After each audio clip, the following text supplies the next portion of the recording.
असुरों का नाश करने के लिए, भक्तों का उद्धार करने के लिए, धर्म की स्थापना करने के लिए, साधुओं की रक्षा करने के लिए, इस प्रकार से कई प्रयोजन हैं भगवान के प्रकट होने के लिए।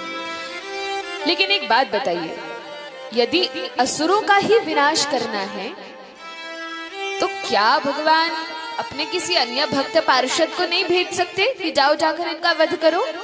भीमसेन को भेज दें, अर्जुन को भेज दें। भीमसेन तो अकेले ही काफी है सारे असुरों को मारने के लिए। यदि रावण का ही वध करने के लिए भगवान प्रकट हुए तो क्या हनुमान जी में सामर्थ्य नहीं थी? हनुमान जी चाहते तो रावण का वध कर देते।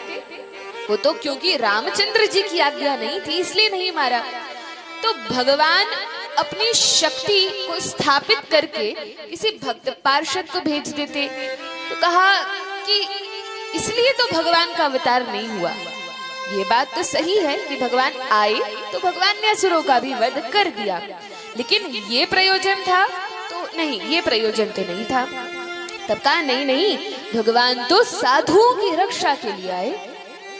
अच्छा, साधुओं की रक्षा के लिए आए तो साधुओं की रक्षा तो भगवान पृथु महाराज के रूप में अवतार ले लेते, शक्त्यावेश अवतार के रूप में, अथवा अपने किसी भक्त पार्षद को भेज देते कि जाओ इनकी रक्षा करो। राजा बना देते किसी भक्त को कि प्रजा की रक्षा करना, साधुओं की रक्षा करना। तो इसके लिए भी भगवान का प्राकट्य नहीं होता। फिर कहा नहीं नहीं, भगवान तो धर्म की संस्थापना के लिए आए। ये बात ठीक है ना? धर्म की संस्थापना के लिए कहा। यदि धर्म की ही संस्थापना करनी होती तो जैसे मध्वाचार्य जी को भेजा, विष्णु स्वामी को भेजा, रामानुजाचार्य जी को भेजा, जगत गुरु श्रील प्रभुपाद को भेजा, इनमें से किसी एक को भेजने मात्र से सारे विश्व में धर्म की संस्थापना हो जाती है। तो यह भी मुख्य प्रयोजन तो नहीं है। तब कहा फिर मुख्य प्रयोजन क्या है? असुरों को मारना नहीं, धर्म की संस्थापना नहीं। तो गीता में तो भगवान यही कहते हैं। कहा हाँ, ये भी प्रयोजन है लेकिन मुख्य नहीं है। फिर मुख्य प्रयोजन क्या है? भगवान की प्राप्ति। तो भगवान की प्राप्ति ही करना है तो कोई संत को भेज देते, वे समझाते और साधन में हम लग जाते, भगवान की प्राप्ति हो जाती। लेकिन बहुत कुछ पास है।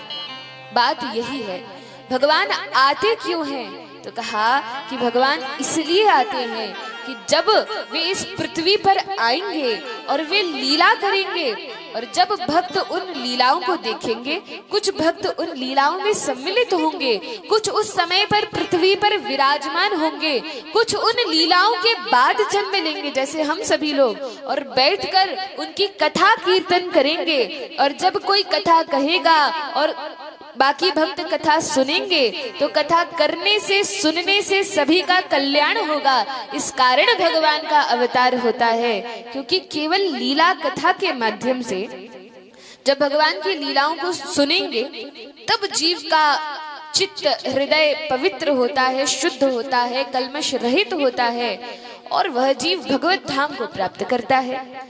तो यह प्रयोजन है भगवान के इस संसार में प्रकट होने के लिए।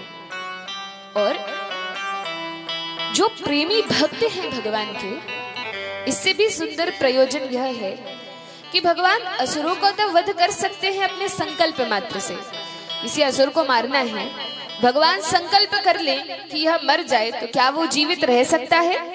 कुछ भी उद्देश्य हो सकता है, कुछ भी भगवान कर सकते हैं। कुछ नहीं तो उसको हार्ट अटैक दे सकते हैं, कोई बीमारी कर सकते हैं। भगवान के हाथ में तो सब कुछ है। तो यह प्रयोजन नहीं है। कहा लेकिन जो प्रेमी भक्त हैं, जो भगवान से प्रेम करते हैं, जो सबरी मैया प्रतीक्षा कर रही हैं कि मेरे राम आएंगे और मैं उन श्री रामचंद्र को भोग धराऊंगी, उनका स्वागत करूंगी। यदि भगवान प्रकट न हो तो उन सबरी मैया का क्या होगा?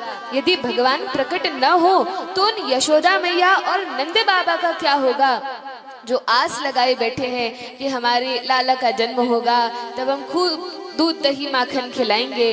उन भक्तों का क्या होगा जो कुबड़ी मैया प्रतीक्षा कर रही है मथुरा में कि कब मेरे स्वामी आएंगे। इन प्रेमी भक्तों के उद्धार के लिए भगवान प्रकट होते हैं। दंडकारण्य में जो ऋषि जन हैं जो प्रतीक्षा कर रहे हैं कब वनवास होगा, कब श्री रामचंद्र हमारे मध्य आएंगे। विभीषण जी वे प्रतीक्षा कर रहे हैं, मैं तो जैसे तैसे इस लंका में अपना निर्वाह कर रहा हूँ, जैसे दांतों के बीच में जीभ रहती है इस प्रकार से मैं रह रहा हूँ, कब श्री रामचंद्र आएंगे और मेरा कल्याण होगा। द्वारिकावासी प्रतीक्षा कर रहे हैं कब हमारे भगवान आएंगे। मथुरावासी प्रतीक्षा कर रहे हैं, वसुदेव देवकी प्रतीक्षा कर रहे हैं कब इस कंस के अत्याचार से हम मुक्त होंगे। इन भक्तों के लिए जो भगवान से प्रेम करते हैं उनके साथ प्रेम का आदान प्रदान करने के लिए भगवान प्रकट होते हैं।